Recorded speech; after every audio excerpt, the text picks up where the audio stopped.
Hola, estamos en Punto Crítico, programa de televisión de la Unidad de Medios de Comunicación de la Universidad Nacional de Colombia, Unimedios, y yo soy Carlos Alberto Patiño Villa, profesor titular. Han pasado ya más de 3 semanas desde las elecciones de la presidencia a los Estados Unidos en este año 2020 y hemos visto una serie de situaciones inusuales. Un presidente que se niega a reconocer su derrota, un candidato presidente electo ya que no tiene las condiciones para asumir la presidencia aún y a iniciar el proceso de transición, una serie de crisis en el mundo que van marcando un derrotero realmente complicado y un legado del presidente Trump que amenaza no solo a los Estados Unidos, sino incluso la estabilidad global. Ya habíamos conversado e hemos invitado de nuevo para la emisión de hoy a un profundo conocedor de la situación en los Estados Unidos y es el historiador Isidro Sepúlveda. Profesor Sepúlveda, muchas gracias por estar con nosotros en Punto Crítico. Muchas gracias por invitarme de nuevo, Carlos, un placer como siempre. Pues bueno, Isidro, tú eres profesor de Historia Contemporánea en la Facultad de Geografía e Historia de la Universidad Nacional de Educación a Distancia en España, has sido profesor de la Academia Diplomática en España, profesor de Seguridad Internacional, etcétera.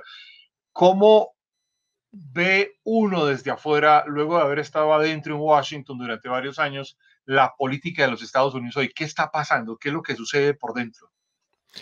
Bueno, fundamentalmente en que se han roto todas las tradiciones, todas las costumbres, todas las buenas costumbres y sobre todo no hay capacidad por una parte y de otra para reconvertir y volver a una situación previsible, que es lo que se le pide a la alta política. Puede ser mejor o peor, puede ser más conservadora o más progresista, pero debe ser previsible. No puede estar dando bandazos y desde luego no puede saltarse las reglas que teóricamente debe defender.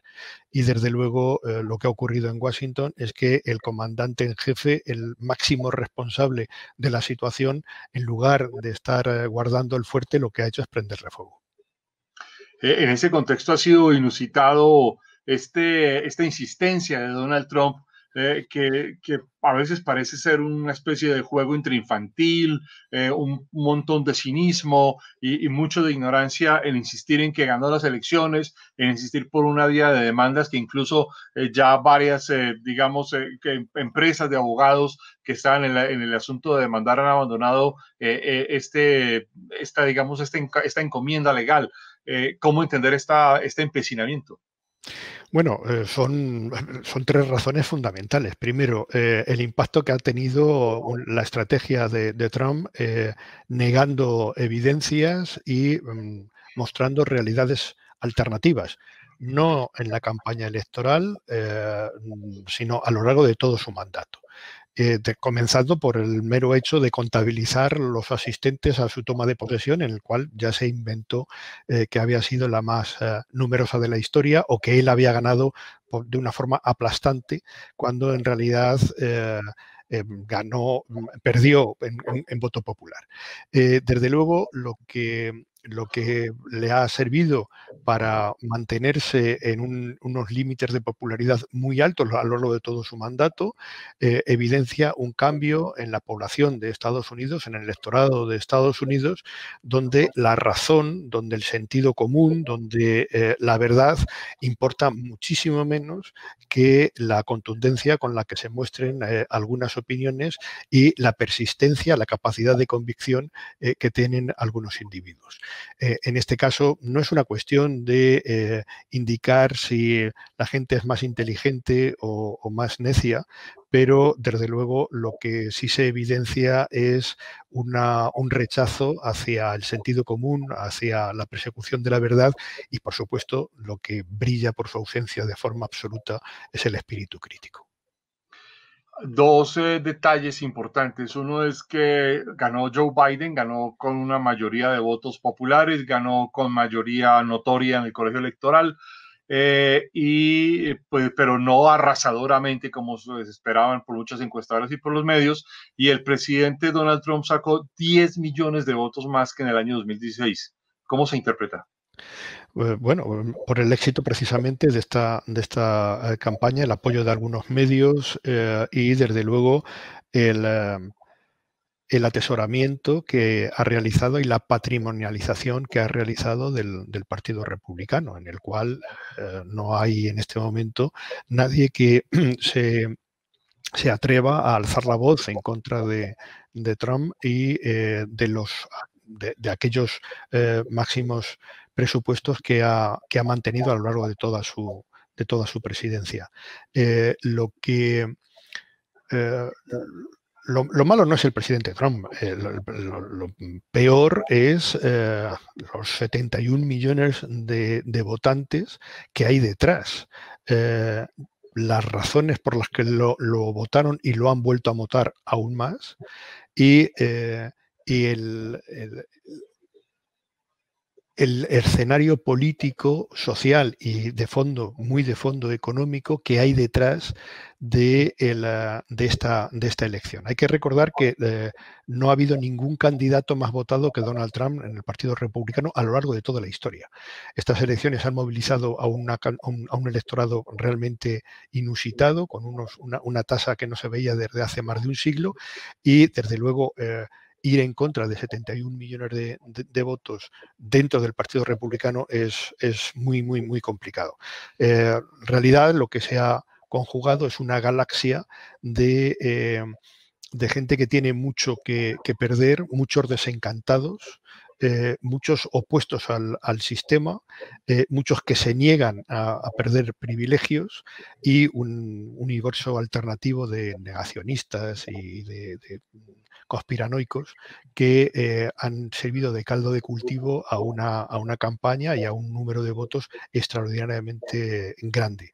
El problema repito, no es la figura del expresidente o el aún presidente en funciones, es el gran respaldo electoral que ha tenido, que dibuja un país realmente partido en dos y de muy difícil reconciliación. En este contexto hay un grupo pequeño pero creciente de senadores republicanos que han empezado a solicitar primero respetuosamente y luego a exigir ya un poco más vociferantemente que se inicie la transición, que a Biden se le dé acceso al informe diario de inteligencia, que se tomen decisiones porque está en juego la salud de los norteamericanos en el marco de la pandemia, la recuperación económica, pero además hemos visto a lo largo de este fin de semana una serie de revelaciones preocupantes. El intento de un ataque a Irán, cosa deliberada y peligrosísima, pero un detalle todavía mucho más importante. China firmó quizás el mayor acuerdo comercial del mundo luego de que Donald Trump en el 2018 abandonó el Acuerdo Transpacífico de Comercio. ¿Cuál es el futuro de Biden? Bueno, el futuro de Biden desde luego no es nada halagüeño, fundamentalmente porque va a tener enfrente, todo parece indicarlo, al Senado, y los republicanos no han retrocedido en la Cámara de Representantes, y de hecho han conseguido algún representante más, y sobre todo una opinión pública absolutamente dividida. Mientras que Estados Unidos está perdiendo el tiempo en este tipo de disputas, y los republicanos siguen coreando como palmeros a las diatribas a través de Twitter del presidente Trump, hay otros países que siguen trabajando, y fundamentalmente China está ganando terreno de una forma, no en los últimos 10 días, ni siquiera en los últimos 10 meses, sino en los últimos 10 años o más, le ha ganado muchísimo terreno a Estados Unidos. Lo último es la nueva asociación comercial que ha incluido a los 10 países de la ASEAN y a otros 6 nuevos países, donde están nada más y nada menos que Japón y Corea del Sur, pero que tiene ya en el horizonte, y esto ya sería absolutamente determinante, está la invitación abierta al ingreso de la India. Si la India entra dentro de esa asociación, hay que recordarle a los que nos estén viendo que estaríamos hablando de prácticamente el 47% de la humanidad. Casi la mitad de la humanidad pertenecería a esa asociación comercial. Bien, es cierto que es una estricta asociación comercial, no hay integración, no hay intercambios estrictamente financieros, no hay ni mucho menos a la vista proyectos de unificación monetaria o Simplemente es una reducción de aranceles, que es lo que fundamentalmente están persiguiendo estos países. Pero esto es un primer paso. Hasta donde llegue vamos a verlo. Esto lo que evidencia realmente es una situación extremadamente complicada para Joe Biden y en unas circunstancias y con unos instrumentos absolutamente débiles que le van a limitar su capacidad de toma de decisión, y sobre todo lo que van a visualizar es de una forma creciente la pérdida de liderazgo internacional por parte de Estados Unidos. Algún observador europeo dijo que estábamos con una circunstancia parecida a la de la Unión Soviética, mientras que los soviéticos estaban ensimismados, mirándose unos a otros, el mundo seguía por otros lugares, y pareciera ser que los Estados Unidos con Donald Trump y la transición hacia Biden está ensimismado mirándose, mientras que el mundo camina hacia el lado y otras partes.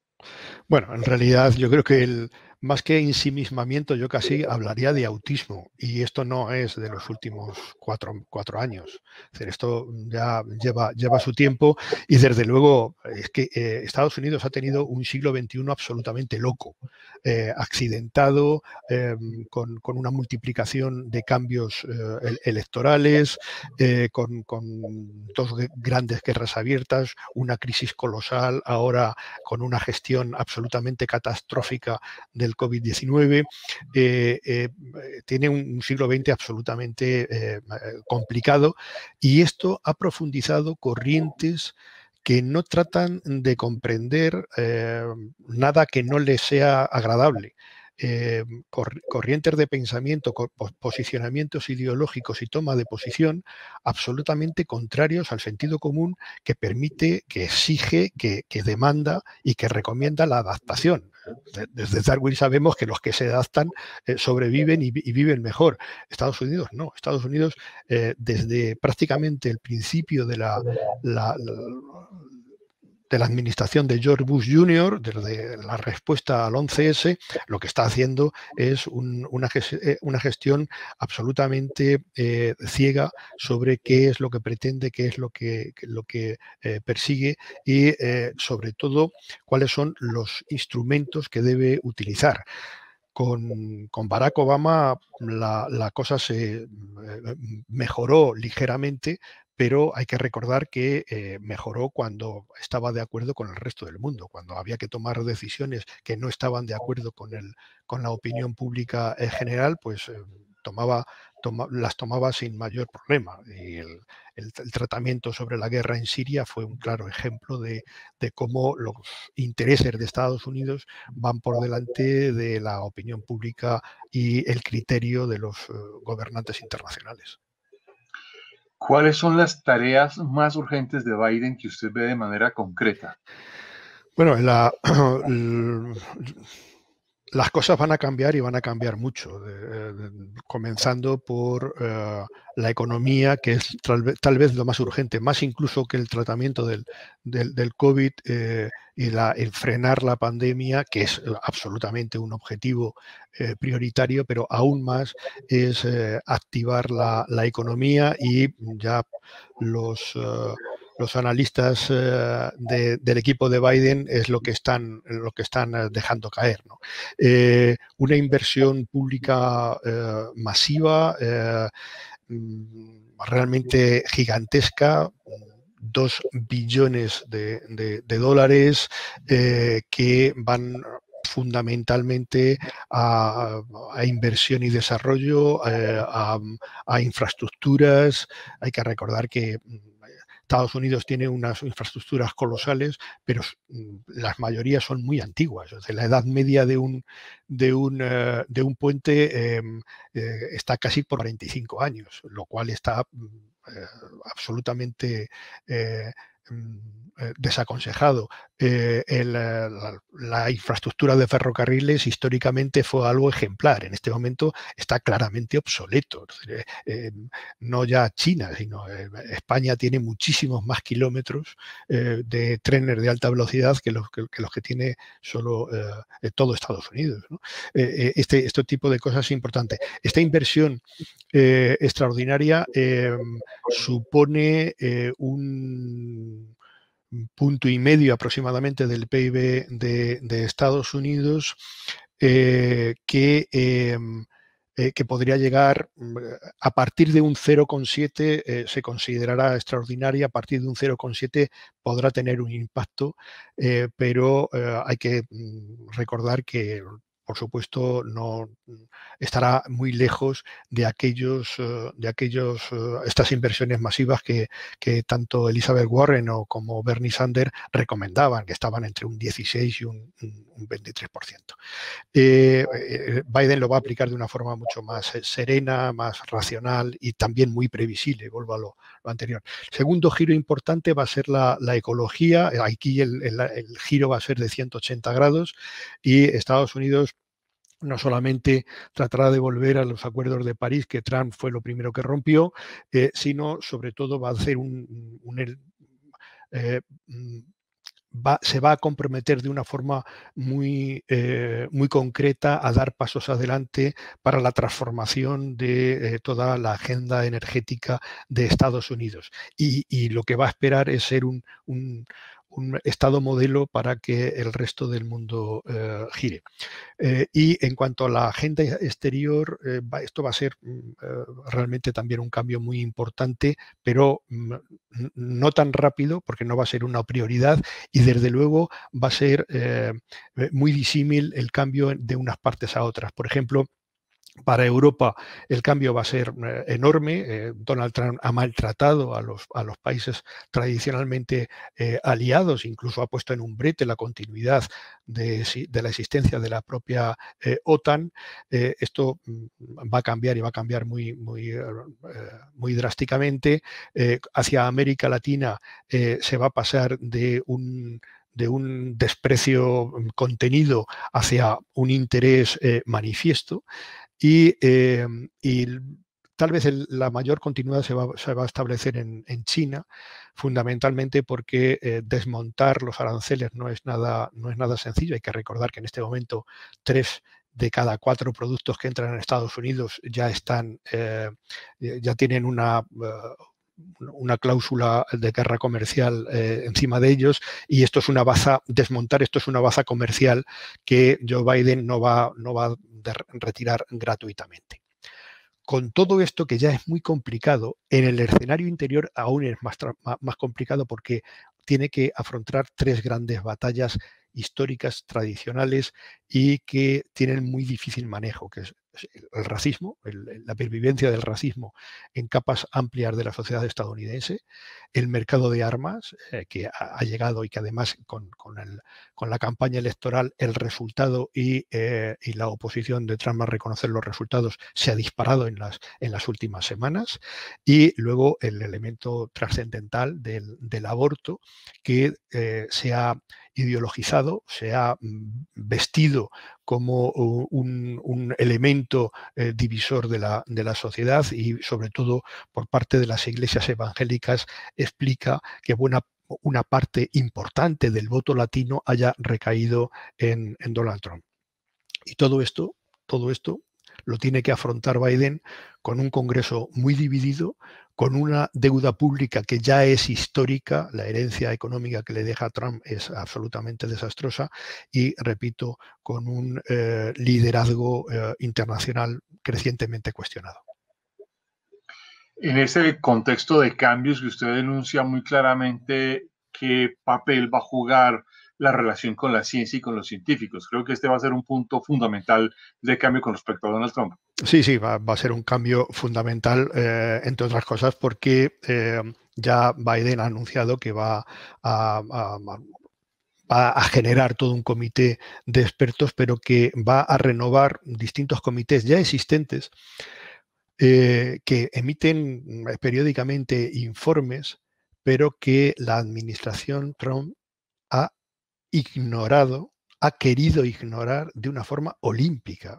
Es increíble cómo la propia administración ha desoído las voces, en ocasiones muy contenidas, muy sensatas, desde luego nada alarmistas, podrían ser mucho más, sobre elementos tan importantes para todos como es la deriva económica, el incremento de la deuda, por poner los casos más flagrantes y más constantes, que se pueden contabilizar, y acabando en las emergencias del cambio climático, que Donald Trump no solamente no ha querido escuchar, sino que incluso ha vertido argumentos en contra. Ha dicho que en realidad no era la cosa tan importante ni era tan alarmante como él pretendía. Sin lugar a dudas, el manejo, la absorción del conocimiento y la escucha para tomar decisión por parte de Biden va a ser mucho más importante que la que ha hecho Donald Trump. Con poco que lo sea, ya será mucho. ¿Cree usted que uno de los retos importantes va a ser tratar de compatibilizar a un país rural muy conservador y a un país urbano muy liberal? Hay grandes diferencias entre el mundo rural y el mundo urbano, y de hecho el voto así lo indica. Eh, hay una gran diferencia entre unos estados y otros, hay grandes diferencias entre la población y las etnias y las religiones, y todo esto dibuja un escenario extremadamente complicado. No le va a ser nada sencillo poner en marcha las grandes políticas que tiene que poner sobre la mesa Joe Biden, fundamentalmente porque una buena parte de los recién elegidos congresistas han interpretado su elección como un mandato de los votantes republicanos para enfrentar el socialismo, como si Joe Biden fuera un socialista cuasi comunista o marxista. Evidencia, lógicamente, esta afirmación evidencia la soberbia ignorancia que tiene una buena parte del electorado estadounidense sobre qué cosa es el socialismo. Pero más allá de esta ignorancia, lo fundamental es la negación a recibir cualquier tipo de argumento mínimamente coherente, mínimamente racional. Simplemente la descalificación y la oposición frontal. Profesor Sepúlveda, una pregunta para 30 segundos. ¿Está usted optimista en que estos 2 meses que faltan de transición de gobierno entre Donald Trump y Joe Biden serán seguros para el resto de la humanidad? Exactamente igual que albergaba desde hace meses muy serias preocupaciones sobre la noche electoral, tengo también muy seria preocupación sobre qué va a hacer el comandante en jefe del mayor ejército de la Tierra en los 2 meses que va todavía a estar al frente de este tipo de instrumento absolutamente decisivo para la paz mundial. Una de las, ya lo advertía algún artículo en los últimos días, tanto del Washington Post, del New York Times, el Los Angeles Times, indicando del peligro que corría mantener el dispositivo nuclear o estar al frente del comando conjunto, ser el jefe de la llave que abre cualquier tipo de conflicto, ataque o actuación militar. Y esto, desde luego, puede preocuparnos muy seriamente. Esperemos que no. Esperemos que todos sean bravuconadas o todos sean palabras, pero no despreciemos el peligro que en este momento corre la utilización del instrumento militar. Pues, profesor Isidro Sepúlveda, le agradezco muchísimo por su explicación, muy amable por haber estado en Punto Crítico, y a todos ustedes los esperamos en una próxima emisión. Muy amables. Hasta siempre. Buenas tardes.